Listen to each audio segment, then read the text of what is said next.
여러분 반갑습니다. 우리는 지난 시간까지 교육의 목적과 성격에 대해서 살펴보았습니다. 이 과정에서 교육의 목적에 대해서 탐색도 해보았고, 전인 교육이 무엇인지, 그리고 사회화가 무엇이고, 교육과 자아 실현이 어떠한 관계를 가지고 있는가에 대해서 생각해보는 시간 있었습니다. 이번 시간에는 이제 새로운 내용으로 여러분들을 찾아뵙게 되었습니다. 두 번째 단원으로서 교육의 역사와 공교육에 대한 내용입니다. 첫 시간으로 우리가 살펴볼 내용은요, 학교의 어떤 출현과 그 발달 과정에 대해서 지식을 쌓아갈 거고요. 그리고 근대 공교육의 성과가 무엇이고 어떠한 의미를 지니는지에 대해서 살펴보고자 합니다. 상당히 긴 시간으로 구성이 될 것 같습니다. 이 시간을 통해서 우리 친구들을 학교가 왜 어떻게 출현했는지에 대해서 알 수 있었으면 좋겠고요. 또 학교 제도가 역사적으로 어떻게 또 발달해 왔는지에 대해서도 여러분들이 알 수 있었으면 좋겠습니다.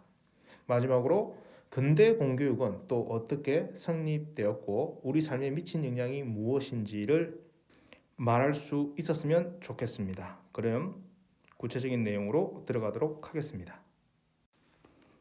첫 번째 내용입니다. 교육의 유형에 대한 부분인데요. 일단 교육의 내용은 크게 가정교육과 학교교육 그리고 사회교육으로 우리가 생각해 볼 수 있겠습니다. 이러한 분류는요, 교육이 일어나는 어떤 장소나 혹은 대상이나 목적 등에 따라서 구분할 수가 있습니다. 그 외에 또 다른 방법이 뭐가 있냐면요, 의도적이냐 혹은 의도적이지 않느냐와 관련해 가지고 교육을 분류하는 경우도 있습니다. 이 경우에는 의도적인 교육으로서 학교 교육을 얘기를 하고 있고요. 학교 교육은 의도적이다. 그리고 가정교육은 반의도적이다. 라고 또 구분을 하고요. 사회교육은 무의도적이다. 의도성이 없다. 이렇게 구분하는 경우도 있습니다. 또 이거 말고도 어떤 교육이냐면 우리가 수업을 했었습니다. 형식을 가지고 있느냐, 형식을 가지고 있지 않나 이렇게 얘기했을 때 형식적 교육으로 학교 교육을 얘기를 할 수가 있고요. 그리고 가정교육과 사회교육은 그렇죠. 비형식적 교육이다. 비형식적 교육이다.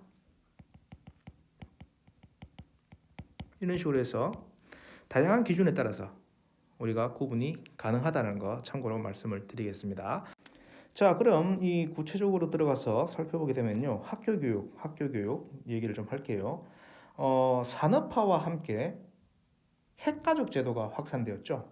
그래서 맞벌이 등 부모들의 사회적 활동이 넓어지면서 앞서 언급되고 있는 이 가정의 교육적 기능이 약화되었습니다. 그 결과 이제 전통적으로 가정에서 담당했던 예절이라든지 올바른 습관 형성, 가치 교육 등을 포함한 인성 교육이 어디로 왔다? 학교 교육으로 위임이 된 거죠.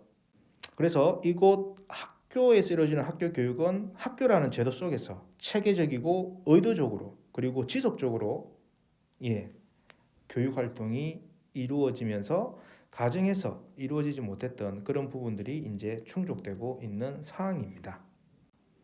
지금 이제 제시되고 있는 사회교육이죠. 사회교육은 학교 외에서 전개되는 조직적인 교육 활동으로 주로 이제 청소년하고 성인을 위한 계속 교육의 프로그램입니다. 계속 교육의 프로그램. 이런 사회 교육의 특성을 말씀을 드리게 되면요, 무의도적이고 비형식적이라는 그런 기준에 따라서 생각을 해보게 되면은 일단 학습자의 자발성이 강조된다라는 특징이 있고요. 그 다음에 이론보다는 실제를 더 중시한다라는 거. 그러니까 실생활에 밀접한 과제들이 사회교육의 주된 내용으로 자리 잡는다는 겁니다. 그리고 사회교육은 다양한 학습 내용과 방법을 적용을 시킵니다. 왜냐하면 앞서 얘기했던 것처럼 학습자의 연령이라든지 성이라든지 직업이라든지 계층, 거주 지역에 따라서 다양하거든요. 그래서 다양한 학습 내용과 방법이 적용이 된다. 그리고 사회교육은 계속성을 띈다는 그런 특성을 가지고 있습니다. 이와 관련했을 때 우리는 사회교육할 때 생각해 볼 수 있는 개념이 뭐가 있다? 그렇죠. 평생교육이라는 개념을 여러분들이 자연스럽게 알 수 있어야 되겠습니다. 평생교육이라는 것은요, 교육을 개방적으로 다양하게 제공을 합니다. 어떻게?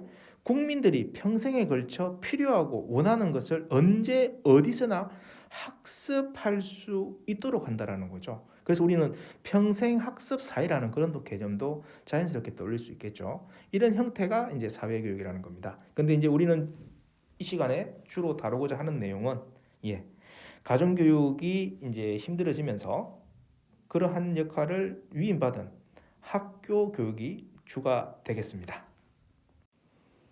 학교에 대한 이제 내용을 학교의 출현과 관련해서 서양과 우리나라의 관점에서 살펴보고자 합니다.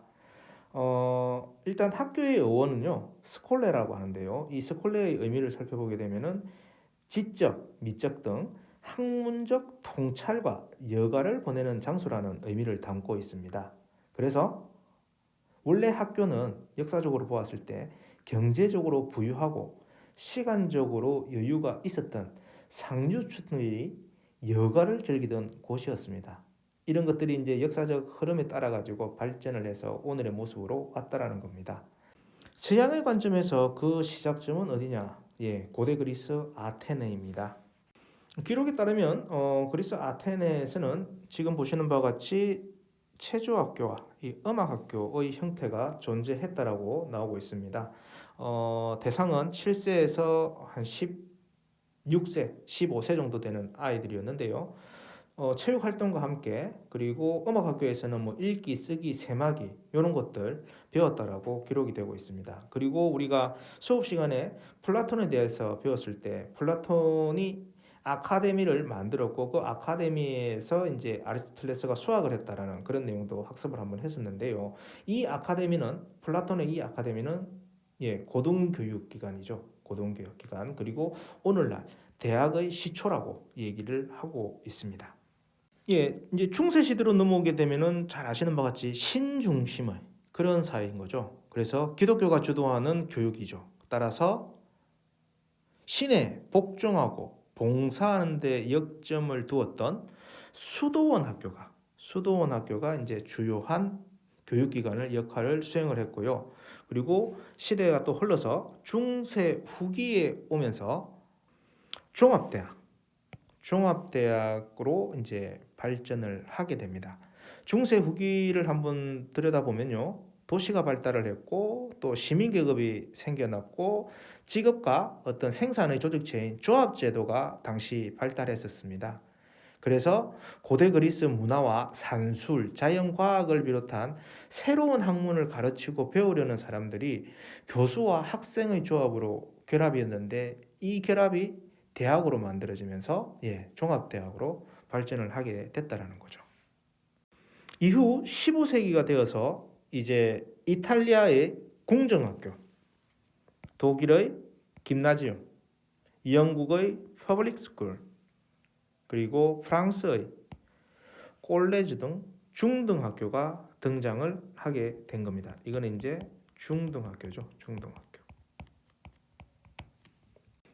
대학의 경우에는 이제 인문주의 과목을 중심으로 해가지고 대표적인 게 이제 독일과 영국에서 뭐 하이델베르크 대학이라든지 라이프치히 대학 그리고 옥스퍼드, 캠브리지 대학 이런 대학들이 당시에 교육의 중심이 되었다라고 합니다.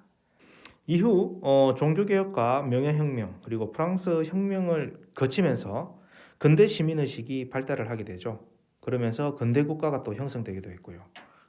그리고 교육에 있어서는 드디어 근대 교육 제도가 확립되어 가지고 오늘과 같은 학교의 모습을 비로소 갖추게 되었다라고 얘기를 하고 있습니다.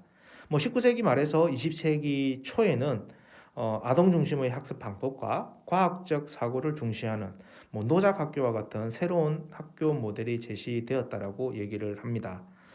서양의 내용은요, 이 정도로 정리를 하고 우리 교과서 70페이지에서 71페이지에 관련 내용들 있으니까 여러분들 한번 잘 읽어보시기 바랍니다. 예, 우리나라의 경우는 삼국시대로 올라갑니다. 삼국시대에 이제 유교 경전을 중심으로 해서 교육이 이루어졌는데 제일 먼저 보게 되면은 가장 오래된 학교가 바로 고구려의 태학이라고 기록이 되어 있습니다. 태학은 귀족 자제의 교육과 그리고 관리 양성을 목적으로 설립된 최초의 관학이다. 오늘날의 국가에서 세운 그런 학교이다라고 생각하면 되겠고, 수준은 고등교육기관이기 때문에 오늘날의 대학에 해당된다라고 생각하시면 됩니다. 그리고 더불어서 경당이라는 게 있었다는 겁니다. 고려 때 경당. 이 경당은 지방에 세운 사학입니다.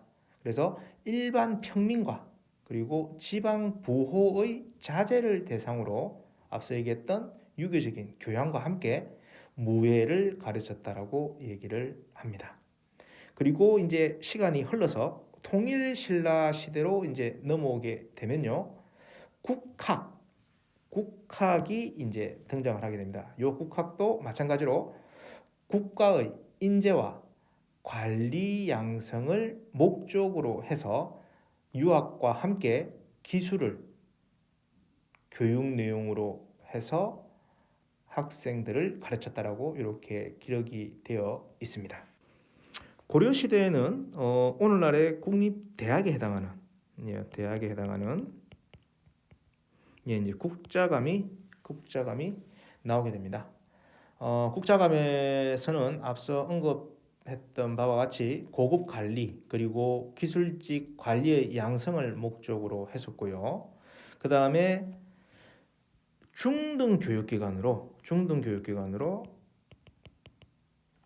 오부학당하고 향교가 이제 설립되었습니다. 특히 이제 이 지방에 설립된 향교 같은 경우는요, 지방민에 대한 교화, 뭐에 대한 교화? 그렇죠. 통치 이념에 대한.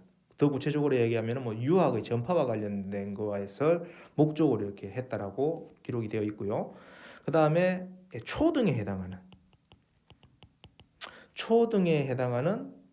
서당 교육도 이루어졌습니다. 그래서 이 초등 교육기관으로의 어떤 서당은 양반 자제뿐만 아니라 일반 서민 자제들에게까지 기초 교육을 실시해서 조선 시대에 이르기까지 널리 보급되고 보편화되었던 이런 교육기관이 되겠습니다. 조선 시대에는요, 관악인 성균관, 오늘날의 국립대학에 역시 해당이 되고요. 귀족 자제를 대상으로 해서 관리 양성을 목적으로 유교 경전하고 재수를 이렇게 가르쳤습니다. 그리고 사학이 나오는데요. 이 사학은 서울에 설치된 중등 수준의 관악으로 확인이 되고 있습니다. 그리고 향교, 이 향교는 지방에 설치된 관악입니다. 일반 서민을 교화하고 향촌 사회의 인재에게 국가 이념을 교육을 해서 통치 체제에 필요한 인적 자원을 확보하는 데 그 목적이 있었다라고 얘기를 합니다. 그리고 서원은 사학입니다. 중등 사학 기관으로 성리학의 연구와 실천에 힘썼고요. 서당은 앞서 고려시대 때 말씀을 드렸죠. 초등교육기관으로 고려의 서당을 개성해서 일반 서민의 자제들에게 기초교육을 했던 곳이 되겠습니다. 근대 학교의 설립은 이제 가보개혁하고 고종의 교육입국 조서가 큰 역할을 했는데요. 1876년 개항 이후에 외국의 선교사들이 선교를 목적으로 해서 서양식 학교를 설립을 했었습니다.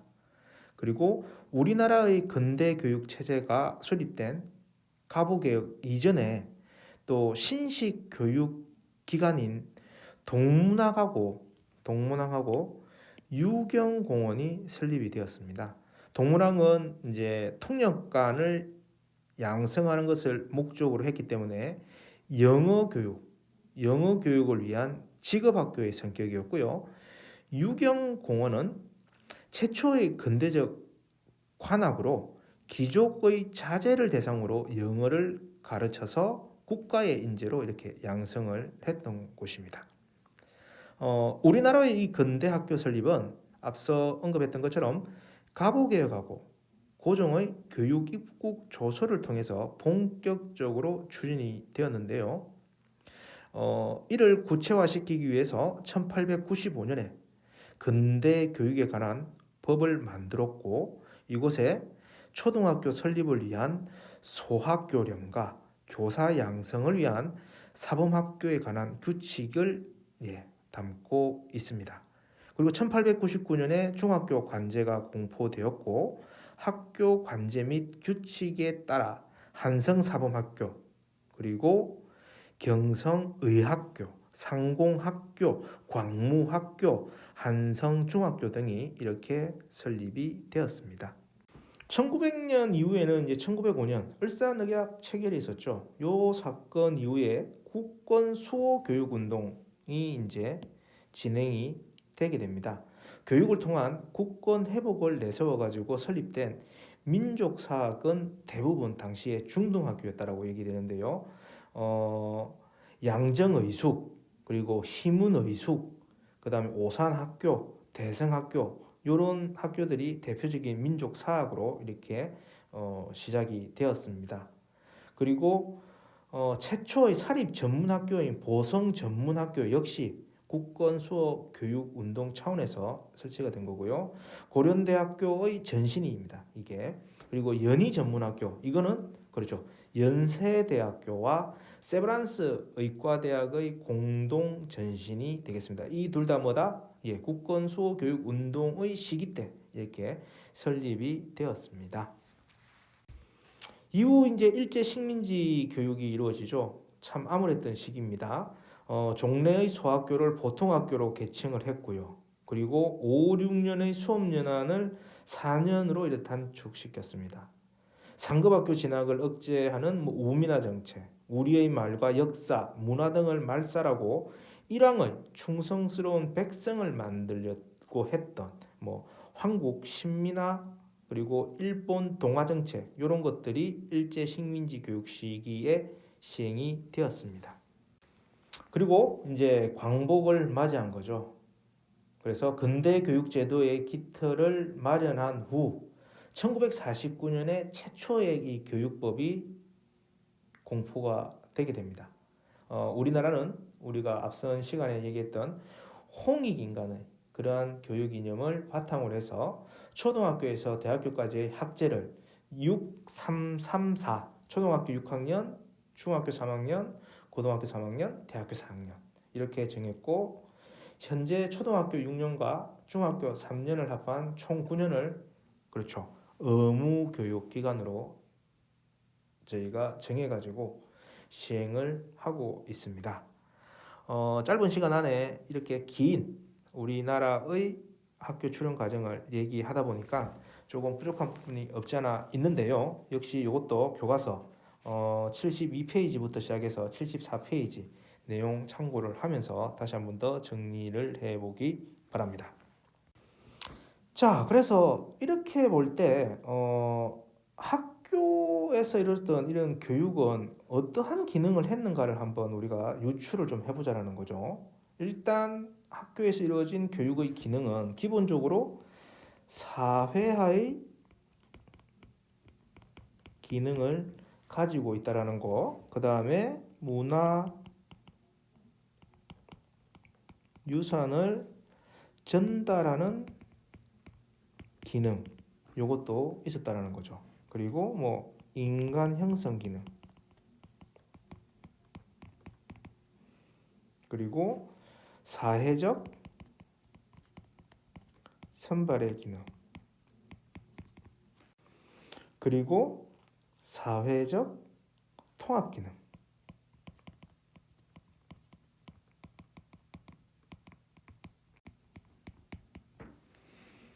그리고 사회 변화와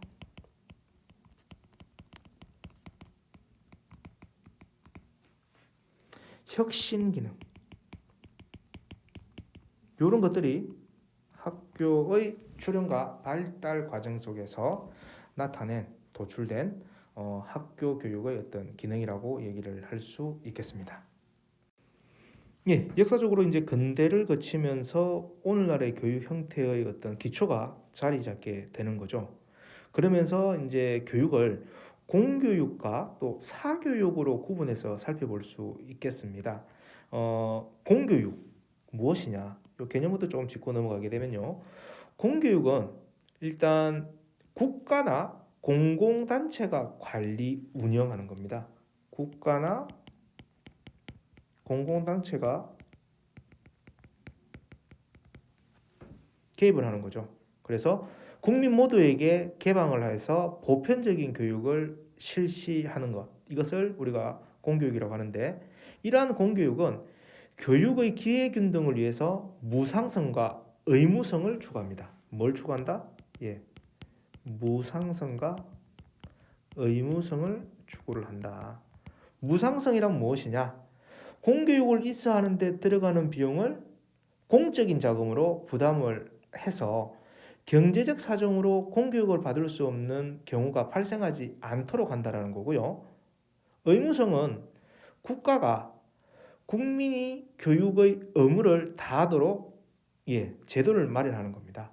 그래서 부모는 자녀가 학교에 다닐 수 있도록 의무를 다해야 되고, 학생은 또 일정 기간 의무적으로 교육을 받아야 한다는 겁니다. 교육 내용의 어떤 측면에서 볼 때도 정치적인 어떤 중립성과 그리고 보편성을 추구를 하고 있고요. 국가가 교육의 질을 관리 감독하는 학교 제도 중심의 교육을 그 원리로 하는 것이 바로 공교육이 되겠습니다. 무상성, 의무성 외에도 언급될 수 있는 것들이 조금 전에 얘기했던 보편성이라는 개념도 있을 거고요. 그리고 평등성이라는 개념도 생각해 볼 수 있습니다. 또 공공성이라는 개념도 우리가 생각해 볼 수 있죠. 보편성이라는 것은 특수성에 대비된다는 거 알고 계시죠? 국가가 교육과정을 통해서 국민들이 공통적으로 학습해야 할 내용을 규정을 하고, 그 내용을 국정 또는 거민정 교과서에 포함하도록 한다는 것을 의미하는 것이고요. 평등성이라는 것은 누구도 어떤 교육을 받을 것인가에 대해서 간섭받지 않는 그런 권리인 겁니다. 그래서 국가는 모든 국민이 평등하게 교육받을 인권을 보장을 해줘야 된다는 겁니다. 평등성에 기초해서 모든 아동에게 취학의 기회가 똑같이 부여돼야 된다는 거죠. 그리고 공공성은 국가에 관계된 공적인 것이 바로 교육입니다. 특정한 개인에 관한 것이 아니라는 거죠. 모든 사람에게 공통적으로 관계된 것이며 누구에게나 개방되어야 한다는 의미를 담고 있습니다. 따라서 공공성은 학교 교육을 제도화하고, 공교육을 통해 개인은 사회가 공유하는 문화를 전수받고, 개인들이 국민으로서 일체감을 갖고 사회통합과 같은 전체의 이익에 기여하는 역할을 수행하는 어떤 계기가 되도록 한다라는 겁니다. 이런 것들이 다 부합할 때 우리는 공교육이라고 얘기할 수가 있습니다. 그와 반대되는 개념으로 또 뭐가 있죠? 그렇죠. 사교육이 있습니다.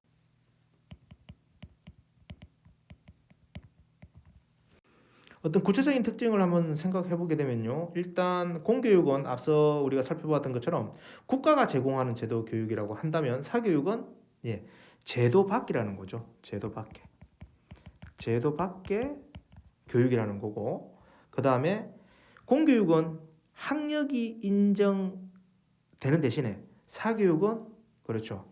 학력과는 별개입니다. 별개. 그리고 교육의 공공성의 영향을 공교육은 받지만, 사교육은 그렇죠. 그 기관, 그 개인의 이윤 추구에 영향을 받는다는 특징이 있습니다. 그리고 또 한 가지 더 말씀을 드리게 되면은 공교육은 정부의 재정 지원이 있지만, 사교육은 자립적으로 이렇게 운영이 되는 그런 특징을 가지고 있습니다. 그래서 이번 시간에 이제 마지막 내용은 이 근대 공교육이 어떠한 성과를 가졌고, 그리고 그 의미는 무엇인지를 지금 이제 얘기를 좀 하려고 합니다. 공교육 제도는 역사적으로 자유와 평등을 강조한 시민혁명의 확산, 그리고 산업혁명으로 인한 자본주의 체제의 발달, 그리고 근대 민족국가의 수립이라는 시대적 배경을 토대로 구체화되었습니다. 공교육 제도가 자리 잡게 된 것은 근대 국가의 형성 과정과도 관계가 있는데요. 이는 국민 통합과 사회 통합을 위해서 공교육 제도가 필요했기 때문입니다. 공교육의 이념 중 우리가 살펴본 이 평등성은 시민혁명과 산업혁명에 따른 자본주의의 발전과 긴밀하게 연관이 되어 있습니다. 시민혁명 중에서 프랑스 혁명은 주권제민, 의회제도, 국민보통교육제도 등을 특징으로 하는 근대국가의 출현에 직접적인 계기가 되었고요. 교육의 기본권을 강조하면서 공교육의 토대를 마련하였습니다. 영국에서 시작된 산업혁명, 유럽이 근대 사회로 이행하는 데 결정적인 역할을 했고요. 공교육이 제대로 자리 잡는 데 이바지했습니다. 산업혁명으로 대규모 공장을 기반으로 한 대량 생산이 가능하게 되었죠. 이러한 공장에는 다수의 노동자가 필요하게 되었고 노동의 효율성을 높이기 위해서는 교육이 노동자들에게 필요했던 것입니다.